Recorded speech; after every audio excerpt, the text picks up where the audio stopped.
الحمد لله حمدا كثيرا طيبا مباركا فيه كما يحب ربنا ويرضى. يا ربي لك الحمد كما ينبغي لجلال وجهك وعظيم سلطانك.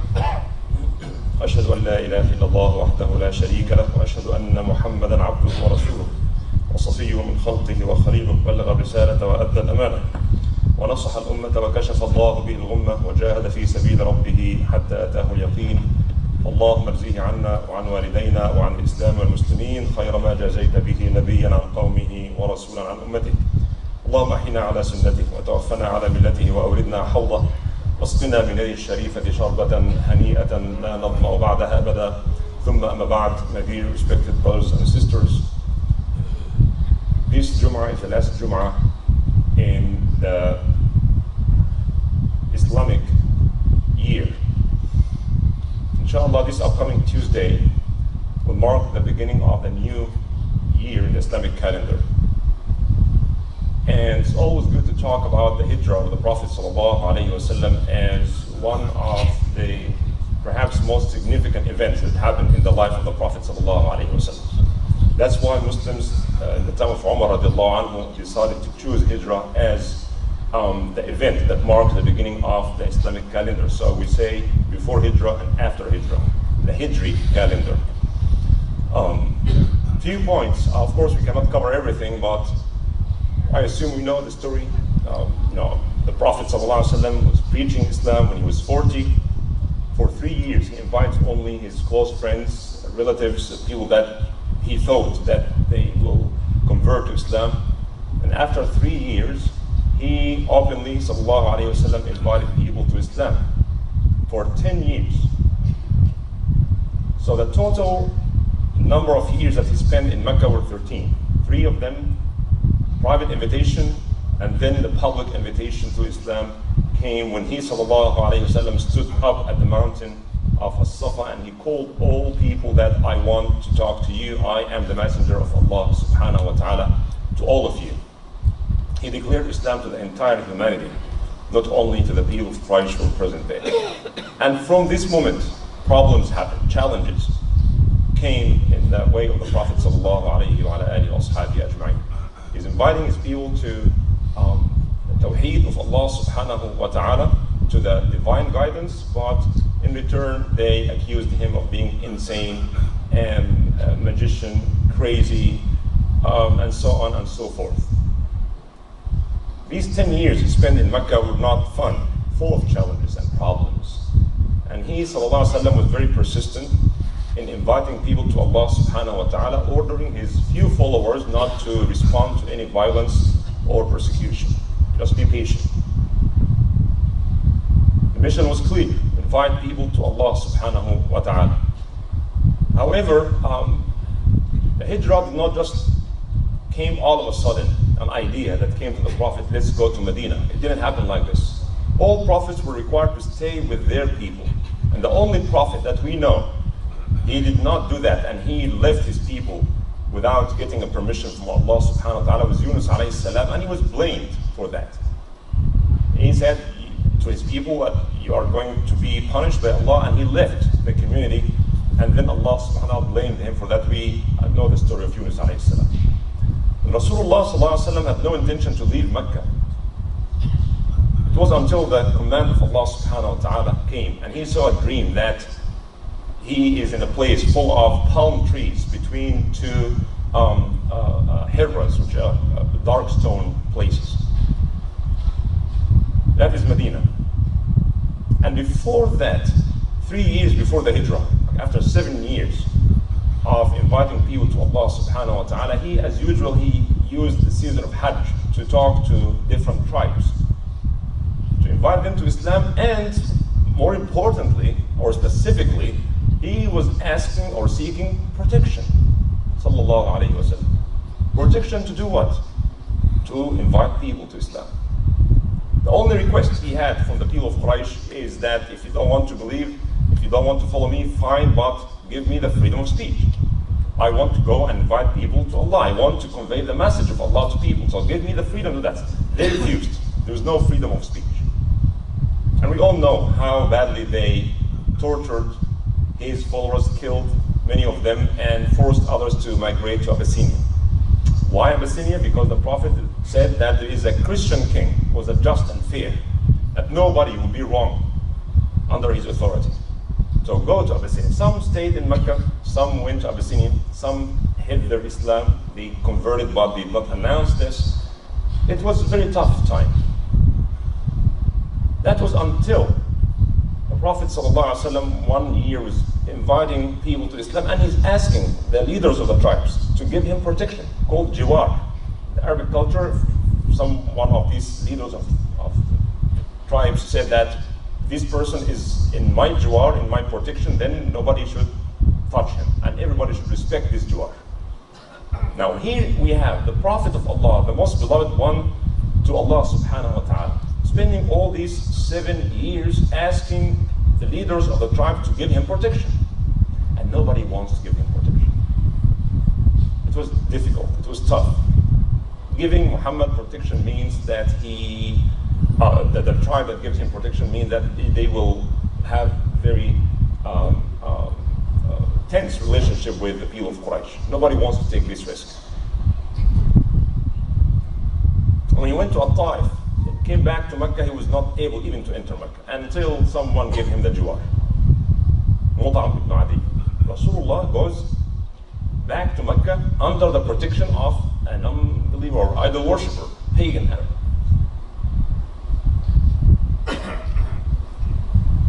Under the protection of an idol worshipper who said that Muhammad is under my protection. And the people of Quraysh said, are you following him or just protecting him? He said, no, I'm not following him. I don't believe in what he says, but I give him protection. And then Muhammad ﷺ was able to go around. In the season of Hajj, he met with many people, 15 tribes.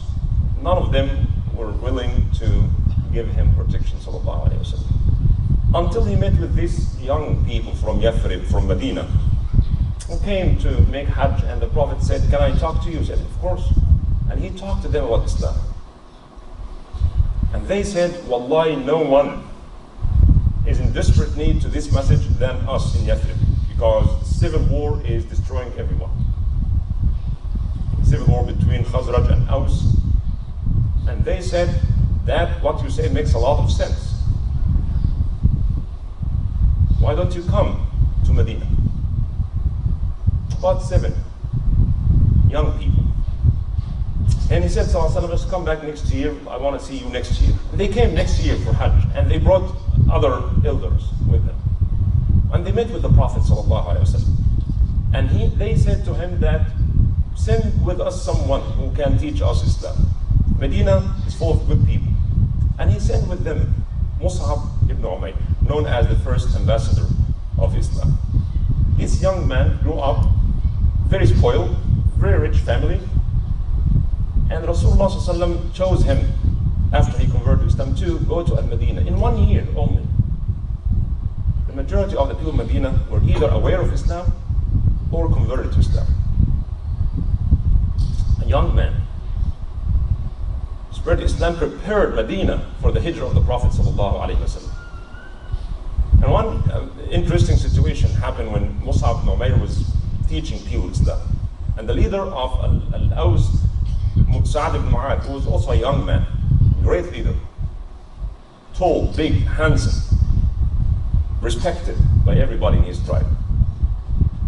And when he heard about these meetings happening behind his back, and he was not very happy with this, and he got his spear and he went to threaten these people to get out of here. So Mus'ab was sitting, teaching people, and next to him was Sayyid ibn Hudayr, one of the leaders of Medina, and he told him, you know what, I see Sa'd ibn Mu'adh coming. If you can convince this person to become Muslim, then his entire tribe will follow you. And here comes Sa'd, very angry, and he told them, you either leave now or you'll be in big trouble. Mus'ab ibn Umayr, his wise da'i ila Allah subhanahu wa ta'ala, told him, how about listening to what we say? If you like it, alhamdulillah. If you don't like it, I promise I will leave. He said, well, this is fair enough. And he put his spear, on the ground, and he sat down and he listened to what Mus'ab had to say. He started some ayat of the Quran, talks about oneness of Allah subhanahu wa ta'ala, and explain Islam briefly. Immediately Sa'ad ibn Mu'adh told him, what should I do if I want to convert to Islam? He told him just all what you need to do is say Shahada, and that's it. Take a shower and have a good beginning. And he went to his people, and he called everyone for a meeting. Men, women, youth, young, children, everybody came. He said, what do you think about me? He said, you are our leader, we obey you, whatever you say. He said that, I want all of you to come to Islam. And he explained Islam to them, and his entire family, big family, became Muslim. This Ansar came back to Rasulullah the third year, or the 10th year after the open da'wah. And they gave a very significant bay'ah or agreement with the Prophet ﷺ. Very, very significant. 72 men and 2 women. 2 women came and to make Hajj, and they met with the Prophet ﷺ and Bay'at al-Aqaba al-Kubra, when they do the Jamarat. After midnight, meeting with the Prophet ﷺ, telling him that you come to Medina and we'll protect you. What should we do? What do you want from us? He said, to protect me as you protect your family. We'll do that. And to pray and to give zakah and so on. So what should we get in return? He said, you get Jannah. And that's why they're called Ansar. He said, we will do that. La natil wa la nastatil. We'll protect you. Come to us. He came, sallallahu alaihi wasallam, and he made peace in Medina. But the point I just want to mention very briefly here is the role of the youth in this big event. The preparation of the Hijra. And of course the role of Ali ibn Abi Talib radiallahu anhu was 22 years old at that time. He embraced Islam when he was 10 years old, and at that time was almost 23, 22 years old.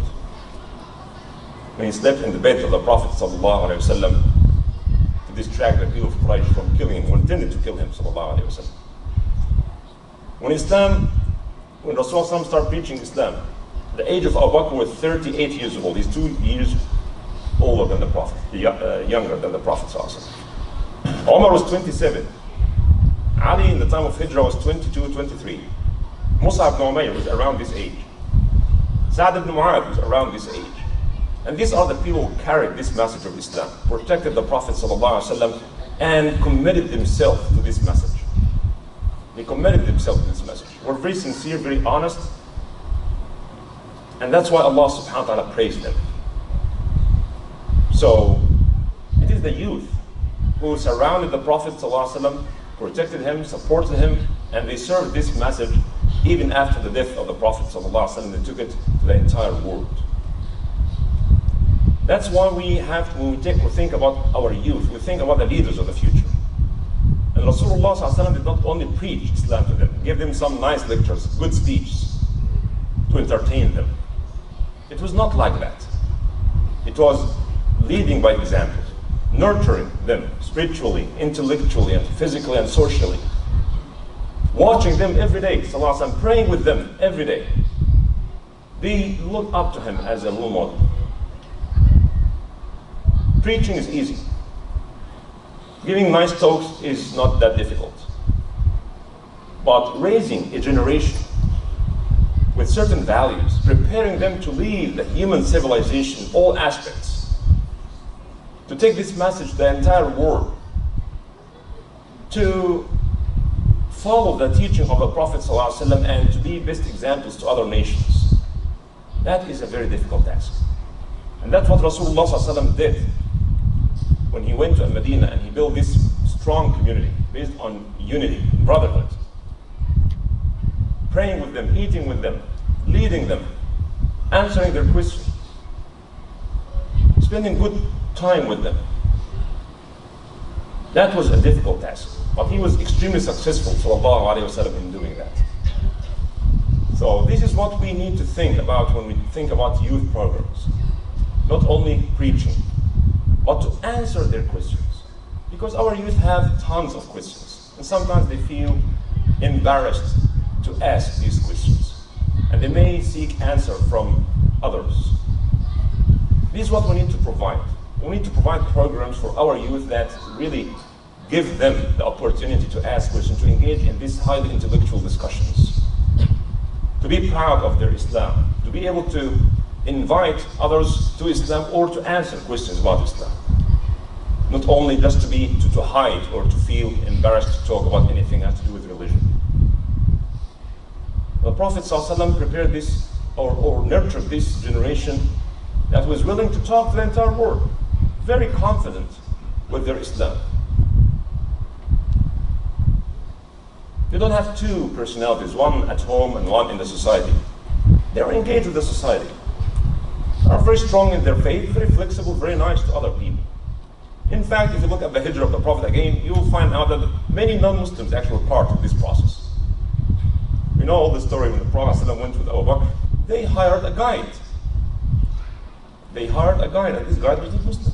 Not only that, they told him that after 3 days, come to us in the cave where they hid for 3 days. Come to us with the camels so that we can continue the journey to Medina. At the same time, Mecca announced the price of 100 camels of those who can give any information that guides to capture or the killing of Muhammad and Abu Bakr.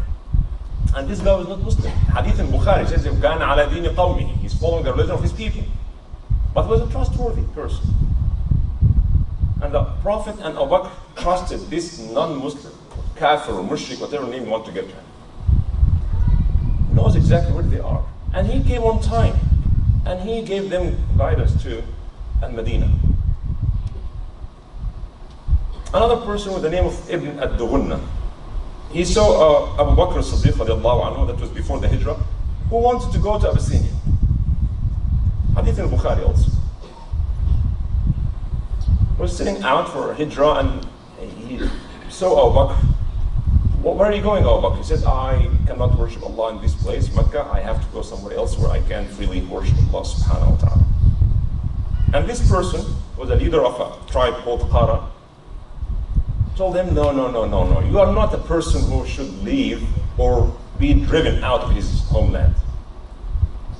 A person with your quality. And he actually said the quality that Khadija said to Rasulullah sallallahu alaihi wasallam. And Ibn Hajar al-Asqalani said that it's a great honor for Abu Bakr to be described with the same description that Khadija made to the Prophet sallallahu alaihi wasallam. Remember when he came from the cave, when he received the Quran the first time, and he ran to his wife Khadija, and she said, don't worry, Allah will never disgrace you.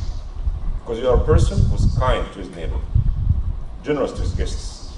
You help the poor and the needy. Allah will never disgrace you. That's exact words, almost a word by word. This non-Muslim leader told Abu Bakr, no, go back under my protection. Because you are a nice person. You help the poor and the needy. You are so generous to your guests. And you treat everybody with respect.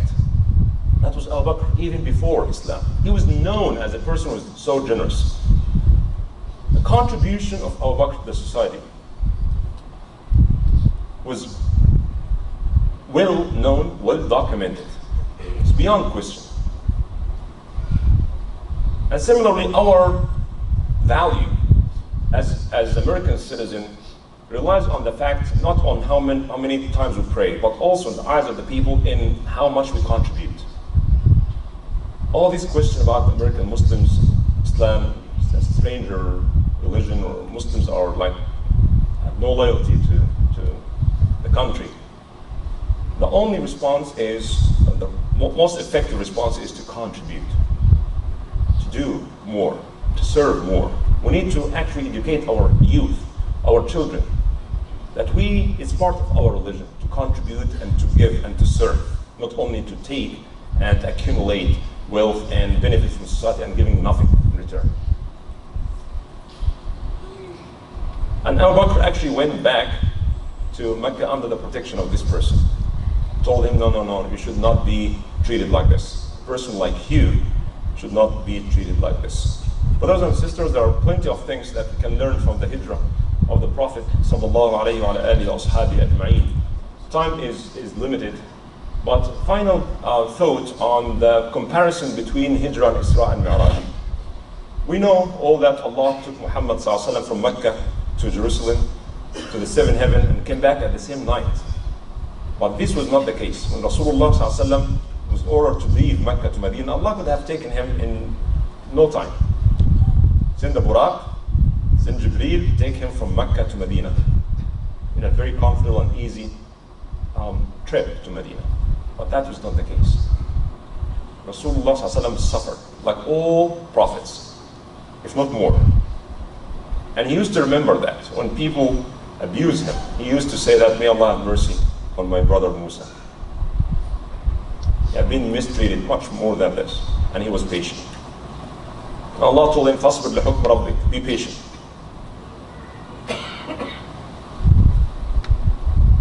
Miracles happen, but we should not just wait for miracles. We have to do our job. We have to plan well. We have to have a vision. And we have to work hard. Put our trust in Allah subhanahu wa ta'ala. And then the help of Allah will come. May Allah subhanahu wa ta'ala protect us all. May Allah subhanahu wa ta'ala guide us to follow the example of the Prophet sallallahu alayhi wa sallam.